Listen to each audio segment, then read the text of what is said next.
Logistic growth. ठीक है, दोनों का ग्राफ देख लेते हैं बेटा।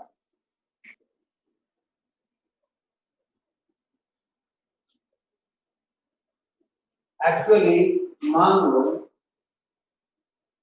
ये एक क्वेश्चन है जो मैंने पहले भी आप लोगों से शायद पूछा था, फिर से बता दूं कि मान लो ये कप है, ये एक इतना बड़ा कोई वेसल है ना, ट्यूब है या कप है, मान लो ऐसा कोई कप है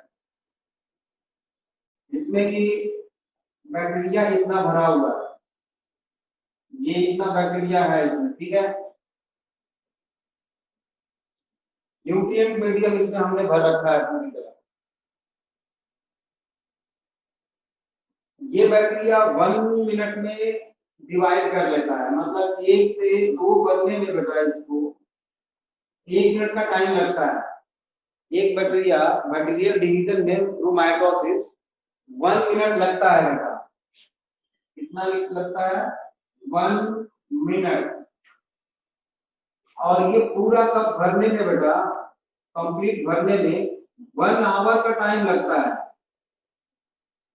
क्वेश्चन समझ में आ गया? पूरा कप भरने में 1 आवर लगेगा। गौतम की तरफ से आंसर पहले ही आ गया, 59 मिनट। हाँ, पहले भी आप इस क्वेश्चन को कर चुके हो। तो एक बात बताओ कि जो स्टार्टिंग में 1 2 3 4 मिनट जो रहेगा, जैसे मान लो फर्स्ट मिनट में ये इतना भरा, फर्स्ट 1 मिनट में ये इतना भर गया, ठीक है। लेकिन सेकेंड मिनट जो आएगा बेटा, सेकेंड जो होगा डिवीजन, वो उसमें इतना भरेगा, मतलब कि इतना हो गया। थर्ड वाले में इतना भरेगा, समझ रहे हो? इसका मतलब ये हुआ बेटा कि जैसे जैसे टाइम बीत रहा है, ग्रोथ बहुत फास्ट भी जा रही है, बहुत ही फास्ट। समझ रहे हो? तो और न्यूट्रिएंट मीडियम सफिशिएंट है, मान लो लिमिटेशन ना हो। हमने ये कहा कि यहाँ तो मैंने बता दिया कि एक कप है, उसमें बढ़ने में कितना टाइम लगेगा। अगर कोई लिमिटेशन ना हो, अनलिमिटेड फूड रिसोर्सेज हो, तो ये ग्रोथ कंटिन्यू रहेगी और इसी को हम एक्सपोनेंशियल ग्रोथ बोलते हैं। ठीक है ना? इसी को हम क्या बोलते हैं? एक्सपोनेंशियल ग्रोथ बोलते हैं। तो इसका कर्व कैसे बनेगा बेटा? देखो, शुरू में बहुत थोड़ा स्लो रहा, लेकिन जैसे जैसे टाइम बीत रहा है बेटा, वैसे वैसे ये बहुत बढ़ गया। देख लो ऐसे, समझ रहे हो? इस तरह से हुआ है। जे शेप्ड कर्व हमें मिला ऐसे। तो ये जो कर्व मिला बेटा हमें, ये किसका है? एक्सपोनेंशियल ग्रोथ का, जे शेप्ड कर्व किसका मिला हमें?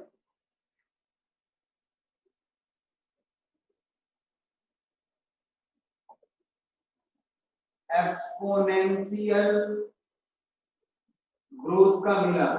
इसका फॉर्मूला क्या होगा बेटे? dn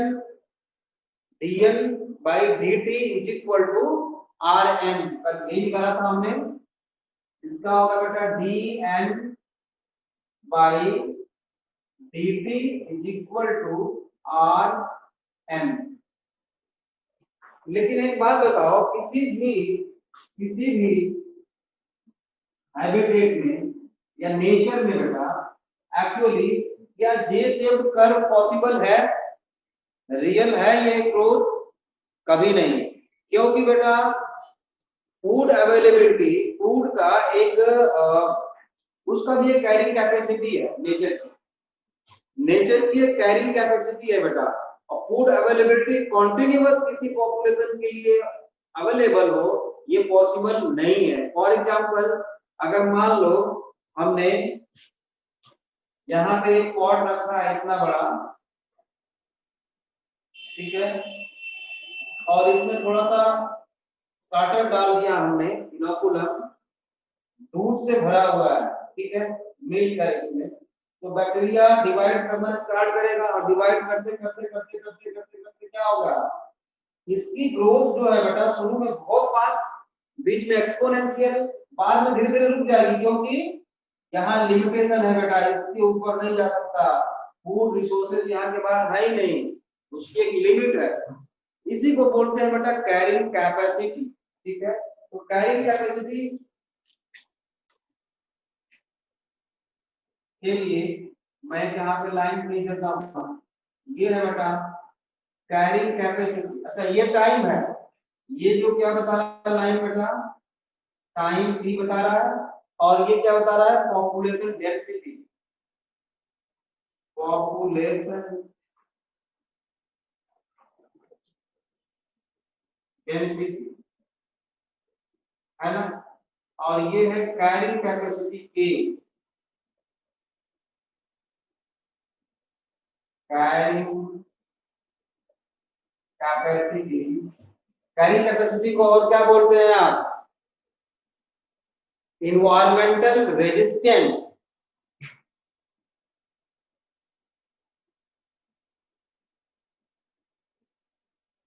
इन्वायरमेंटल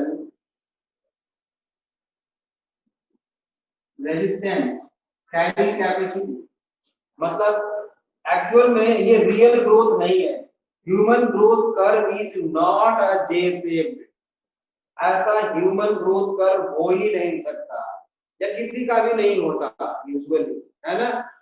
जैसे जैसे मतलब पॉपुलेशन की ग्रोथ होती है बेटा, लिमिटेशन उसके पास बहुत सारे हैं, फूड का है, हैबिटेट का है ना, बहुत सारी प्रॉब्लम्स क्रिएट होने लगती हैं, और उसके अगेंस्ट फाइट करता है organism with in a population, तो इसको हम क्या बोलते हैं, इसी को तो बोलते हैं क्या, नेचुरल सिलेक्शन, नेचुरल सिलेक्शन है ना, survival of the fittest.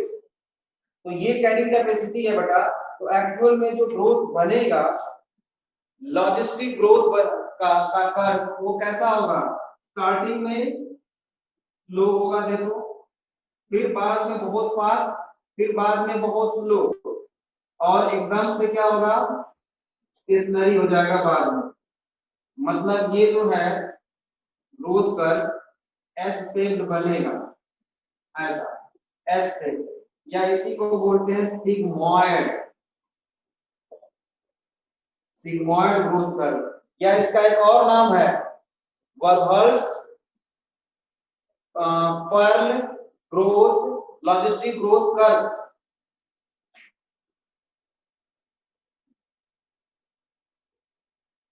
Worst VERHULST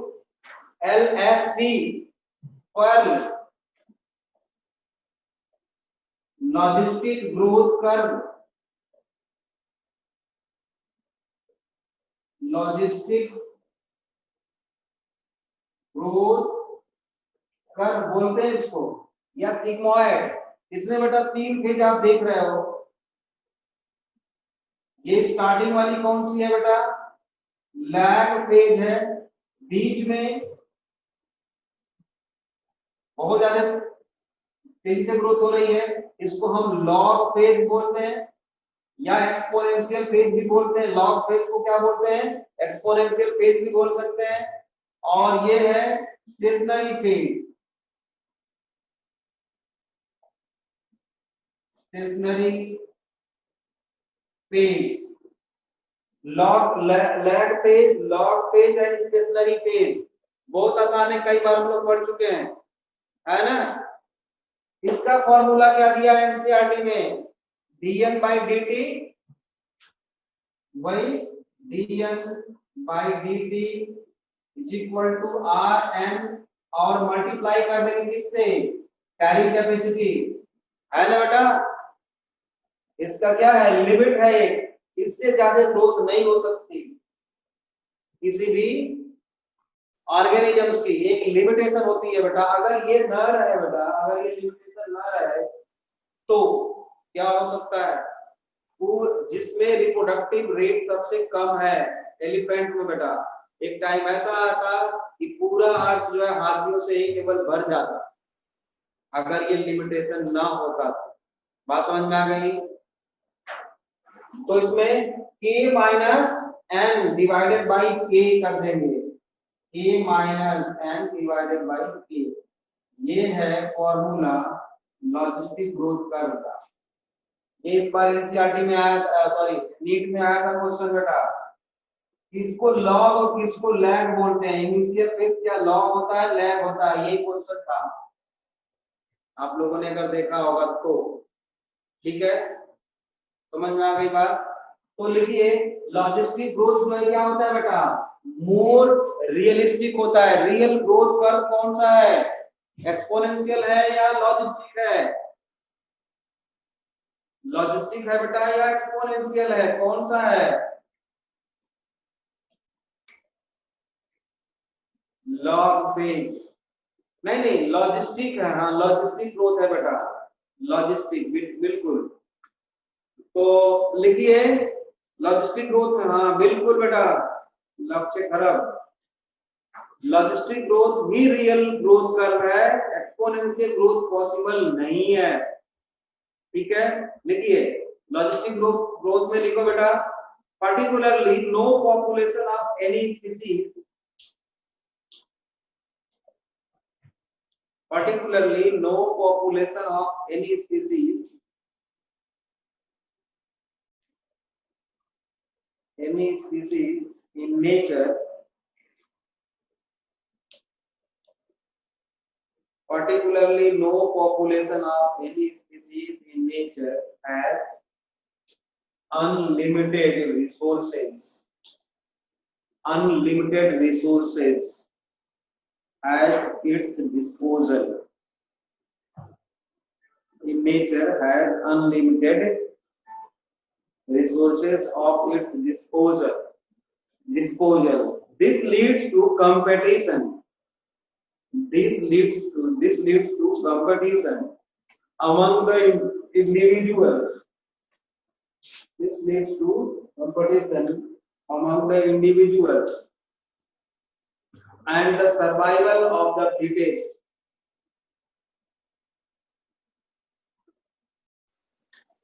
Survival of the fittest. Okay. Repeat कर दो आकाश रंजन। ठीक है, लिख ले। Particularly, no population of species, any species in nature has unlimited resources at its disposal. Full stop. This leads to competition among the individuals and the survival of the fittest. है ना? खाना उतना ही है बेटा, है ना? कोई एक एनिमल है, उसके 5 बच्चे हैं, मान लो, तो जितना खाना, अगर मान लो उसमें से 2 रहते, जितना खाना उसकी माँ लाएगी 2 लोग खाते। ठीक है, ठीक है। अब जितना ला रही है वो 2 के लिए ही है 5, तो 2 दिन तो मरेंगे फिर, है ना? Survival of the fittest. Therefore, a given habitat has, therefore, a given habitat has enough resources to support, therefore, a given habitat has enough resources to support a maximum possible number, therefore, a given habitat has enough resources to support a maximum possible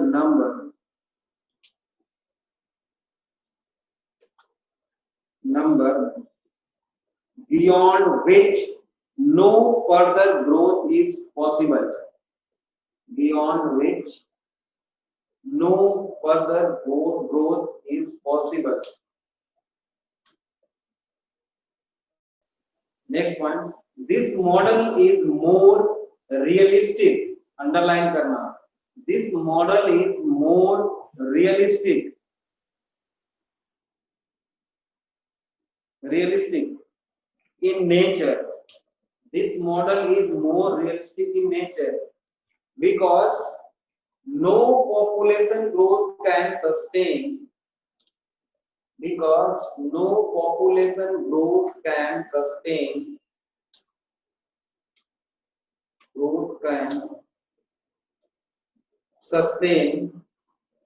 exponential growth, exponential growth indefinitely as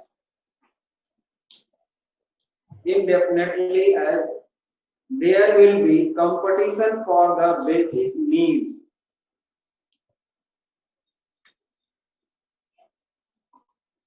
No population growth can sustain exponential growth indefinitely as there will be competition for the basic needs. Next point, human population growth curve will become S-shaped. Human population growth curve will become S-shaped.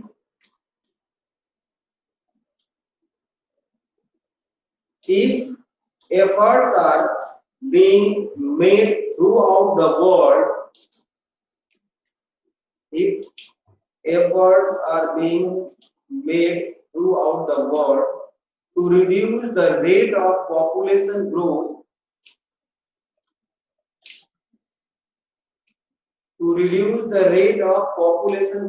and make it stationary.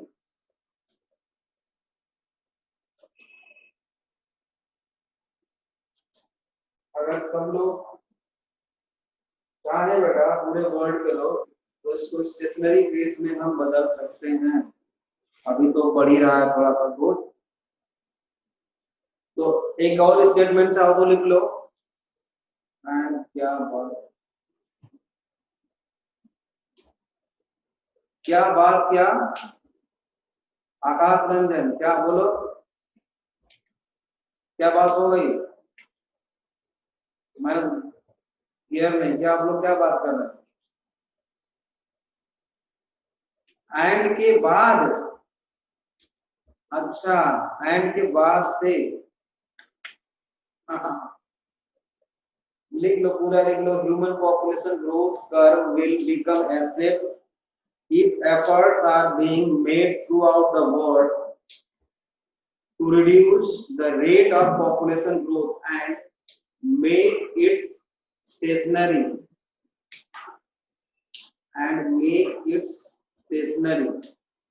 Next point, Minister, human population growth curve is not J-shaped. लिख लो, human population growth curve is not J-shaped. तो बेटा logistic growth curve जो है more realistic होता है, समझ रहे हो? और एक्सपोनेंशियल ग्रोथ कर्व जो है ये पॉसिबल नहीं है एक्चुअल इन्वायरमेंट में, है ना? अब लिखिए life history variations, life history variations. Darwin ने कहा बेटा कि जो रिप्रोडक्टिव फिटनेस जिस ऑर्गेनिज्म की जितनी बढ़िया होगी वो ऑर्गेनिज्म उतना ही अच्छा सरवाइव करेगा और स्प्रेड होगा, है ना? रिप्रोडक्टिव फिटनेस का डार्विन ने। और बेटा जो बहुत सारे जो डिफरेंट एनिमल्स हैं, ऑर्गेनिजम्स हैं, उनकी लाइफ हिस्ट्री में बहुत ज्यादा वेरिएशन, नंबर ऑफ स्पीशीज कोई पूरे होल लाइफ टाइम में केवल एक प्रोड्यूस कर पाता है, मतलब एक ही बार प्रोड्यूस करता है।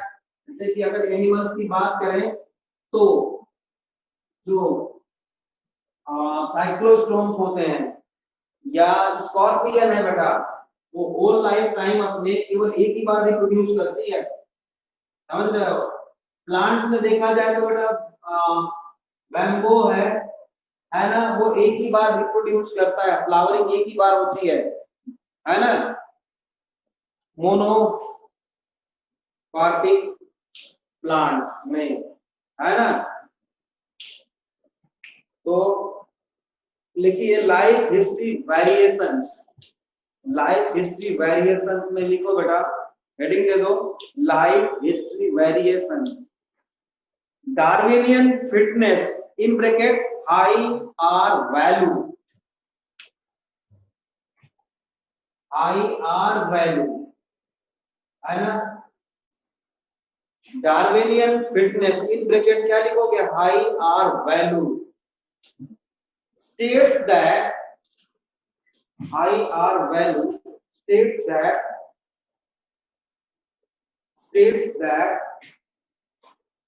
the population evolved to maximize their reproductive fitness.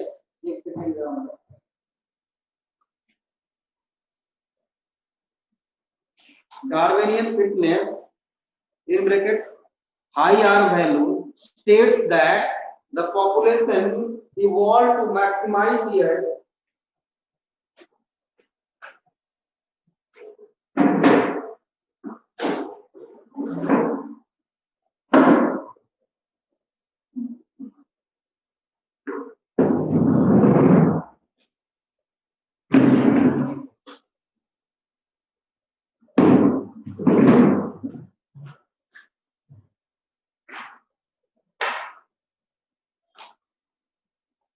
क्या लिख रहे थे, लिखो Darwinian fitness in bracket high R value states that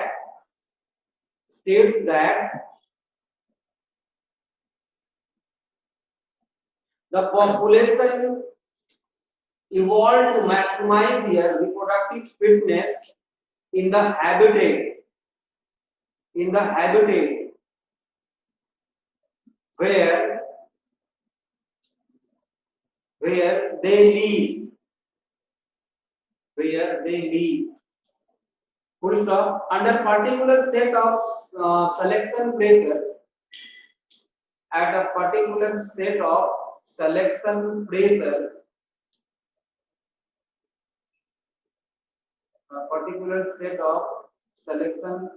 pressure, organisms evolve towards the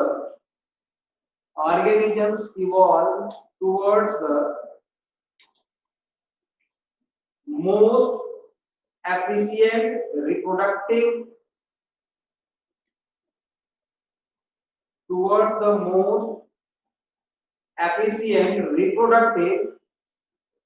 strategy,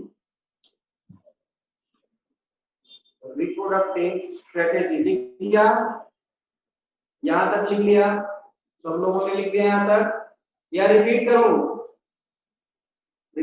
या लिख लिए, done, Dikshit Walia. Next point लिखो, the rate of breeding varies from species to species, the rate of breeding varies species to species,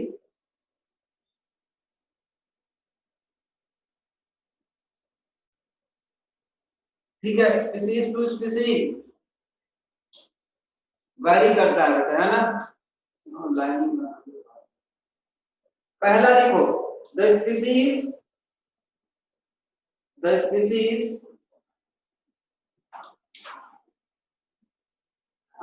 नहीं, some species लिखो, some species breed only once in their lifetime, some species breed only one in their lifetime, केवल एक ही बार। In bracket जो NCERT में ecology में जो example दिए हैं बेटा वो याद रखना है, बाकी तो आप पढ़े ही हो, एनिमल किंगडम में कुछ पढ़े हो एनिमल्स के बारे में, फिर ऑर्गेनिज्म्स इन रिप्रोडक्शन ऑर्गेनिज्म्स भी पढ़े हो आप लोग।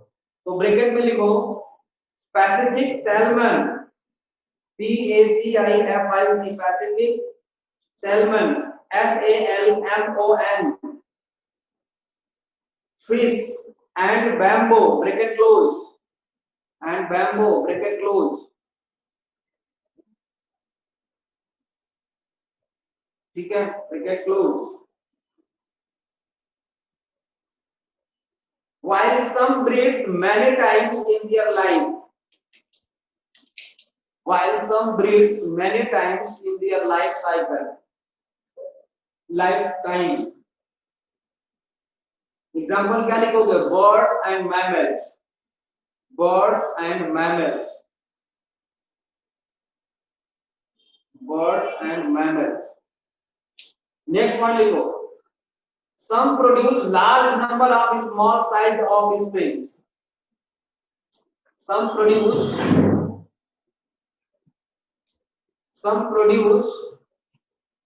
large number of small size offsprings, some produce large number of small size offsprings, in bracket oyster, oyster, हाँ, octopus, dixit Walia, where bracket close, oyster, in bracket close, whereas other produce small number of large size offsprings, whereas other produce small number of large size offsprings, large size offspring। Example क्या लिखोगे? Birds and mammals, इसमें भी क्या लिखोगे? Birds and mammals, whereas other produce small number of large size offspring। ठीक है बेटा, जैसे ह्यूमन में नंबर तो कम है लेकिन साइज उसकी बड़ी होती है ऑफस्प्रिंग्स की, है ना। नेक्स्ट पॉइंट लिखिए, life history traits of organisms, life history traits of organisms have evolved in Finland.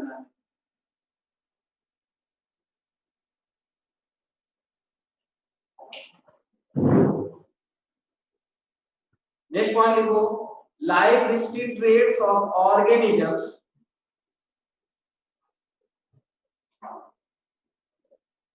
life history traits of organisms have evolved in relation to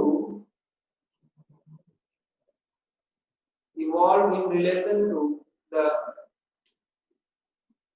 evolved in relation to the constraints coming, constraints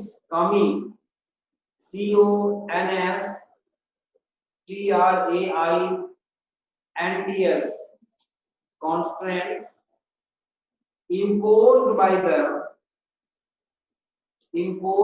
the biotic and abiotic components of imposed by the biotic and abiotic components of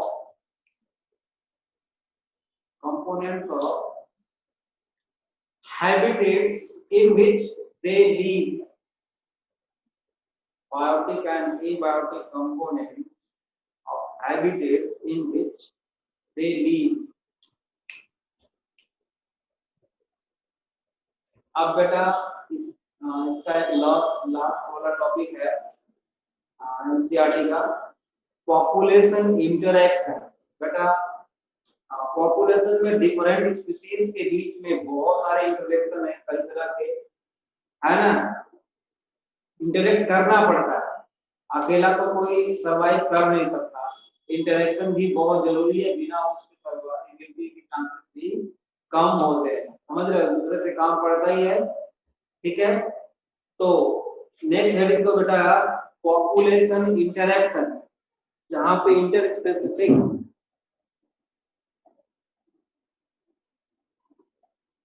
population interaction आपके पास NCERT होना चाहिए, है ना। नहीं है तो लेके बैठा करो एनसीईआरटी, उससे काफी हेल्प मिल जाएगा। ठीक है, in nature animals, plants and microbes, population interaction में लिखिए। जैसे देखो अब पॉपुलेशन इंटरेक्शन क्या है? पैरासाइटिक जो भी फॉर्म है एनिमल्स की, पैरासाइट है, पैथोजेंस है, वो भी तो एक इंटरेक्शन ही है between host and parasite. Symbiotic association, ये भी तो इंटरेक्शन ही है। प्रीडेशन, ये भी तो इंटरेक्शन ही है। कंपटीशन, ये भी तो एक इंटरेक्शन ही है।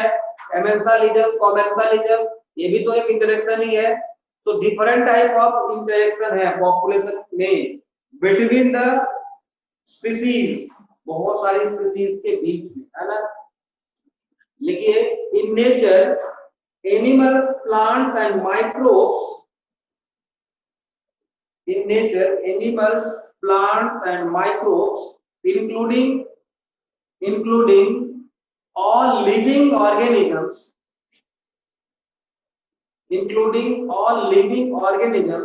cannot live in isolation।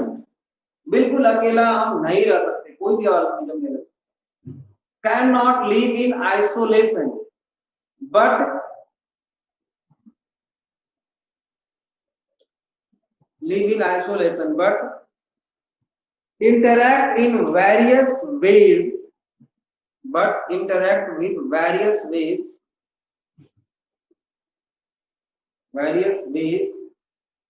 to form biological community,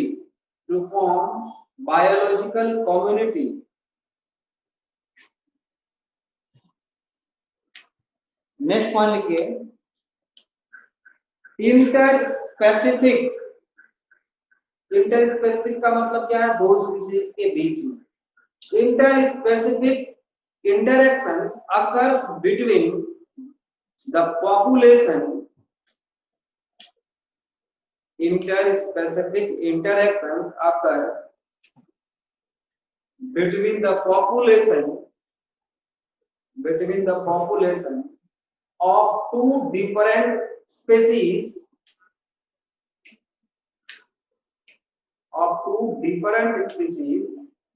living together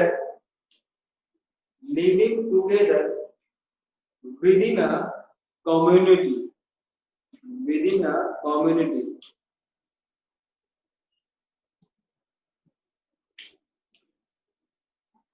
and next point लिखो, interaction could be क्या हो सकता है? बेनिफिशियल भी हो सकता है, तो उसको हम प्लस साइन से दिखाएंगे, ठीक है ना। या हार्मफुल भी हो सकता है,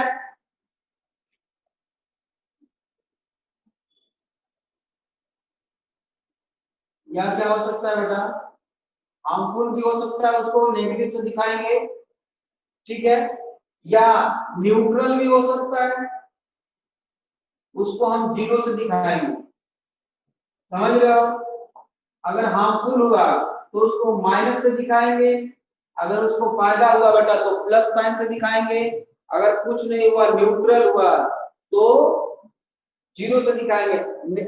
न्यूट्रल का एग्जांपल बता सकते हो क्या? न्यूट्रल का एग्जांपल बता सकते हो क्या किसी दो स्पीशीज के बीच में इंटरेक्शन का? न्यूट्रल का एग्जांपल बता सकते हो? पढ़े हो आप लोग? मैं याद दिला देता हूँ, मॉर्फोलॉजी ऑफ फ्लावरिंग प्लांट्स में बेटा पढ़े हो आप लोग? एग्जांपल बता सकते हो क्या? Neutral relationship between two species या ऑर्गेनिजम्स ऑफ डिफरेंट स्पीशीज, बता सकते हो? लाइकेन तो सिम्बायोटिक हो गया बेटा, वो न्यूट्रल नहीं है, दोनों को फायदा है, वहां पे दोनों को फायदा है बेटा, वो न्यूट्रल नहीं है। एपीफाइट्स बेटा, एपीफाइट्स वंदा प्लांट है ना, दूसरे प्लांट के ऊपर ग्रो तो करता है लेकिन उसको नुकसान नहीं पहुंचा, दोनों को कोई फायदा कोई नुकसान नहीं। समझ रहे हो? हाँ, तो एपीफाइट्स। अब लिखो पॉपुलेशन इंटरेक्शन।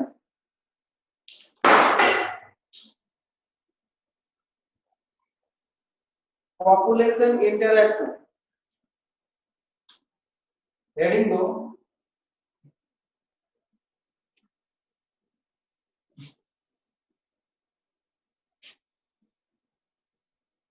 पॉपुलेशन इंटरेक्शन एक टेबल बना लेते हैं हम लोग। स्पीसीज ए स्पीसीज बी, मान लो यहाँ पे हम लिखते हैं बेटा स्पीसीज ए, यहाँ पे हम लिखते हैं स्पीसीज बी है, ठीक है, और इसमें लिख देते हैं इंटरेक्शन, है ना, नेचर ऑफ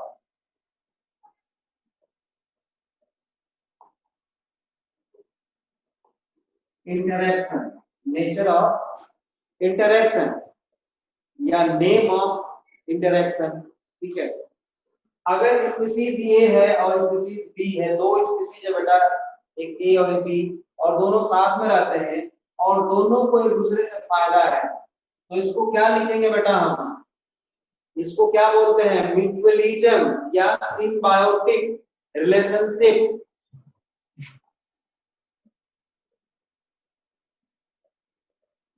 म्यूचुअलिज्म या सिम्बायोसिस, ठीक है, दोनों को फायदा होता है बेटा। और दो स्पीसीज ए और बी साथ साथ रहे लेकिन दोनों को नुकसान हो, तो इसको क्या बोलते हैं हम? इसको क्या बोलेंगे?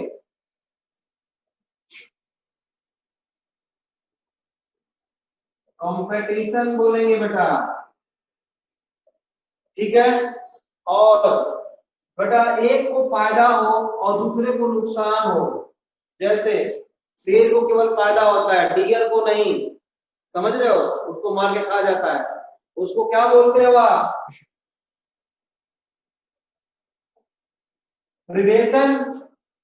नहीं नहीं, प्रिडेशन देखो, पैरासाइट अलग चीज है, धीरे धीरे मारेगा उसको, समझ रहे हो, और प्रिडेशन एक ही बार खत्म कर देगा उसको, ठीक है ना, प्रिडेशन, ठीक है। और पैरासाइट में भी वही है, चलो पैरासाइट में भी वही है, मतलब एक को फायदा है दूसरे को नुकसान है, एक को फायदा दूसरे को नुकसान है, लेकिन धीरे धीरे मारेगा ये, ठीक है, उसको क्या बोलेंगे हम? धीरे धीरे धीरे धीरे, ये होस्ट है, इसको बोलेंगे, अभी आपने लिखा था पैरासाइट, पैरासिटिज्म या पैरासाइट, पैरासिटिज्म ज्यादा बढ़िया, ठीक है, प्रोसेस। अच्छा, एक को फायदा बेटा, एक को कुछ नहीं, ना फायदा ना नुकसान, जीरो, न्यूट्रल है दूसरा, बताओ अर्पण क्या बोलेंगे उसको? कॉमेंसलिज्म, क्या बोलेंगे? बोलो बोलो, उसको बोलते हैं बेटा कॉमेंसलिज्म, ठीक है। हाँ, और बेटा एक को नुकसान हो और दूसरे को कुछ नहीं, एक को नुकसान हो दूसरे को ना फायदा हो ना नुकसान हो, ये बड़ा अलग है, एमेंसलिज्म, बहुत बढ़िया, एमेंसलिज्म,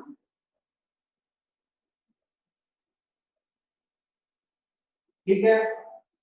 ये अब इनके बारे में बेटा वन बाय वन करके हमें एग्जांपल देखना है एनसीईआरटी से, है ना, नेम ऑफ इंटरेक्शन और नेचर ऑफ इंटरेक्शन, ठीक है, इसमें देखना है। अब हम वन बाय वन करके पढ़ेंगे, ये सब खत्म हो जाएगा, ये चैप्टर फिनिश हो जाएगा, समझ गए? कल भी क्लास है, आप लोगों की याद रखना, ठीक है ना, कल क्लास ले लूं ना, क्योंकि वेडनेसडे को क्लास नहीं हो पाई थी, वेडनेसडे को कॉपी कर दिया,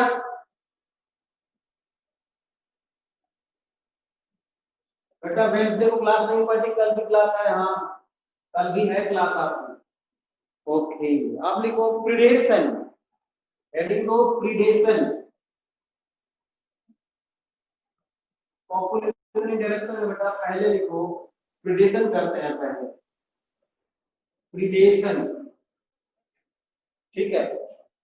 इसमें बेटा क्या होता है, एक तो होता है प्रीडेटर और दूसरा क्या होता है बेटा प्रे, ठीक है, प्रे। तो प्रीडेटर को तो फायदा है, प्रे को नुकसान है बेटा, उसको केवल नुकसान है, कोई फायदा नहीं होता है ना। ये प्रीडेटर क्या करता है बेटा? प्रे को किल कर देता है, और क्या करता है? एंड कंज्यूम्स, और प्रे जो है बेटा क्या होता है? वीकर होता है बेटा, वीक होता है ना। ये वीकर होता है, ये स्ट्रॉन्ग होता है। प्रेडेटर जो है प्रे को मार के खा जाता है, ठीक है। फिर अच्छा, ये अच्छी बात है या नहीं इकोसिस्टम के लिए, आप लोग ये बताओ। अच्छी बात है ना, ये बायोलॉजिकल कंट्रोल है ना, ये बायोलॉजिकल कंट्रोल है। हाँ, तो स्टार लगाओ और लिखो, this is a biological control method of, star लगाओ, लिखो, this is a biological control method of population control, indirectly बेटा डिजीज कंट्रोल भी, और उस स्पीसीज। अच्छा एक बात बताओ, मान लो डियर जो है क्या है, प्रे है, और लायन क्या है, प्रेडेटर है। तो डियर की स्पीसीज को एक्सटिंक्ट होने से प्रेडेटर बचाता है या सपोर्ट करता है, सेव करता है? क्वेश्चन फिर से रिपीट करता हूं बेटा, प्रे की स्पीसीज को प्रेडेटर एक्सटिंक्ट होने से बचाता है या प्रमोट करता है, सपोर्ट करता है? अरे वाह, सेव करता है गौतम परीक्षित, बहुत बढ़िया भाई। अब कैसे करता है? बचाता है बेटा, बिल्कुल बचाता है बेटा, उसको प्रमोट करता है, सपोर्ट करता है, उसको स्पीसीज को बचा के रखेगा, कंजर्व करेगा उसको। कैसे? मान लो अगर पॉपुलेशन कंट्रोल ना हो डियर का, तो फूड की क्राइसिस आएगी, सब भी और वीक हो जाएंगे, डिजीज हो जाएगी बहुत सारे मेंबर्स को, वो स्पीसीज एक्सटिंक्ट हो सकती है बेटा, समझ रहे हो? और एक, हाँ, और एक चीज और है, स्पीसीज डाइवर्सिटी को भी मेंटेन करता है कौन? प्रीडेटर। स्पीसीज डाइवर्सिटी को भी प्रीडेटर मेंटेन करके रखता है, प्लांट्स विल बी एक्सटिंक्ट। हाँ, प्रीडेटर जो है बेटा, प्रीडेटर प्रे की बहुत सारी स्पीसीज को भी, स्पीसीज को तो ठीक है, स्पीसीज डाइवर्सिटी को मेंटेन करके रखता है, बचा के रखता है। वो कैसे रखता है? देखो, जैसे मान लो एक चीज, ये ए क्या है, ए है, सॉरी, ये पी है प्रीडेटर, ये प्रीडेटर है, ठीक है। और ये तीन स्पीसीज को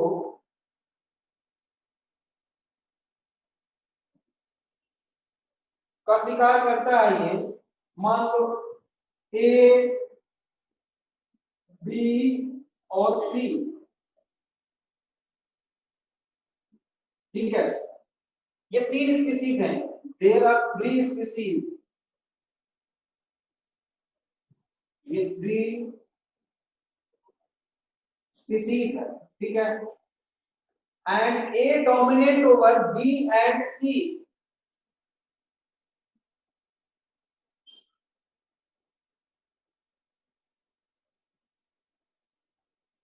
मान लो A dominate over B and C, मतलब ये ए जो है बी और सी को, ए जो है प्रीडेटर किसका है? बी और सी का, मतलब ये दोनों बी और सी प्रे हैं किसके? ए के भी, समझ रहे हो? और ये प्रीडेटर जो है ये तीनों का शिकार करता है। तो अगर ये तीनों का शिकार नहीं करता, ए का नहीं करता, तो ए की पॉपुलेशन बढ़ जाती, और इसकी पॉपुलेशन बढ़ जाती बेटा, तो इन दोनों की स्थिति एक्सटिंक्ट हो सकती है। तो इसके पॉपुलेशन को कंट्रोल करने वाला कौन है? प्रीडेटर। तो इसका मतलब ये हुआ कि ये इनडायरेक्टली इन तीनों की स्पीसीज को कंजर्व करके रखता है बेटा, बचा के रखता है, मतलब स्पीसीज डाइवर्सिटी को कंजर्व करता है प्रीडेशन, एक फंक्शन, एक ये भी है। बात समझ में आई? बहुत सारी बातें इसमें, छोटी छोटी बातें, सब हम लोग पढ़ेंगे, ठीक है। अभी टाइम है यार, लिखिए इसमें,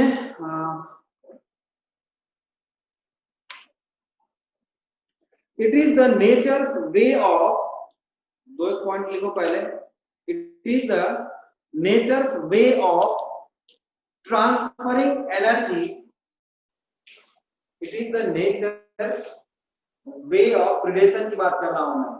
It is the nature's way of transferring energy to the higher trophic level. To the higher trophic level.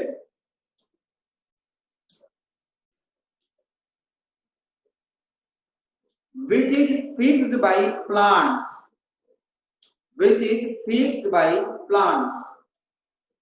Example, for example, tiger and deer.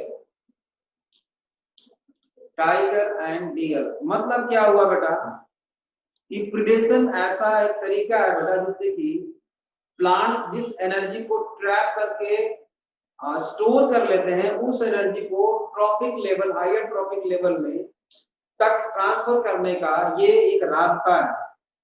समझ रहे हैं ना. इसको इकोसिस्टम जो इसके बाद वाला चैप्टर है शायद उसमें अच्छी तरह से पढ़ेंगे. Transfer of energy from producers to consumers up to top carnivores तक कैसे पहुंचाया जाता है. 10% रूल बेटा पृथ्वी वाली पहले ही बता दिया आपने, टेंथ में पढ़ा होगा इसलिए, है ना. नेक्स्ट लिखो important rules of predators. 2 4 5 rule हैं, इसको लिखना जरूरी है बेटा प्रीडेशन का. तो लिखिए इंपॉर्टेंट रूल्स ऑफ प्रीडेशन या predator. Important rules of predator. Important rules of predator. पहला लिखिए number 1, they keep prey population under control. They keep prey population under control. Under control.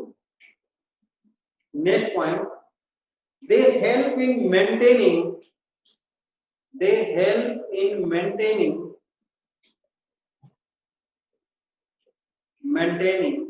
species diversity. मैंने बताया आपको अभी.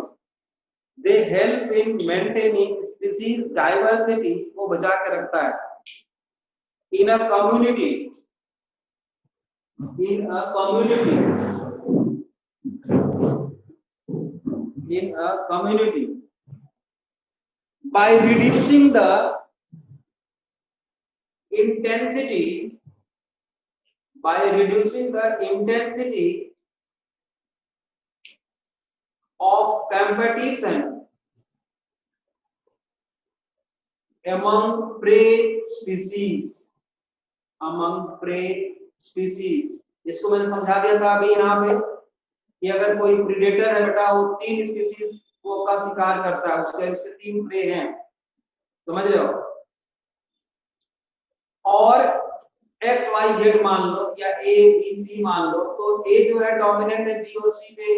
तो अगर प्रेडेटर नहीं रहता बेटा तो ए डोमिनेंट हो जाता बी और सी के ऊपर, तो उनकी स्पीशीज एक्सटिंक्ट हो सकती है. तो उसको बचा लेता है प्रेडेशन. समझ में आ गया ना. समझ में आ गया. नेक्स्ट लिखो थर्ड, या एग्जांपल लिख लो चाहो तो इसका एक एग्जांपल लिख लो. एक एग्जांपल लिखिए इसका. If the rocky intertidal communities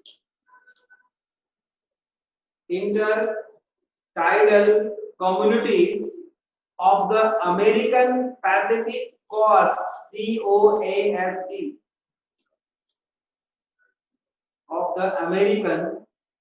of the American Pacific Coast, देखिए जरूर American coast, the starfish, second point लिखो, they help in maintaining species diversity in a community by reducing the intensity of competition among the prey species. Example लिखो बेटा. In the rocky intertidal communities of the American Pacific Coast, COAST, The the starfish Piscator,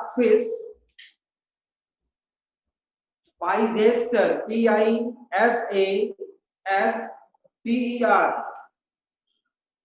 starfish Piscator is an important predator. Is an important predator. ये example याद रखना है आप. जल्दी जल्दी लिखो, टाइम होने वाला है. Full stop. In a field experiment,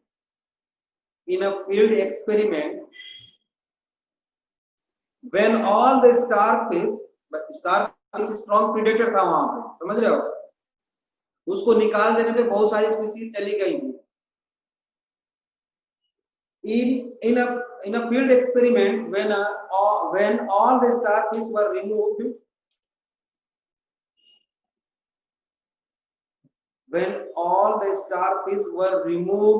from an enclosed intertidal area, वहां से निकाल दिए जब, more than 10 species of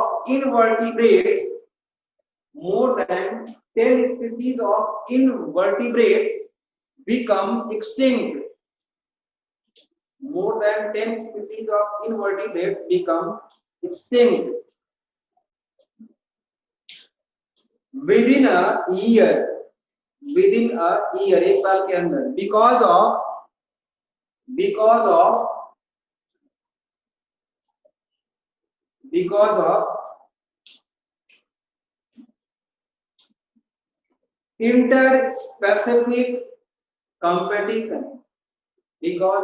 interspecific competition.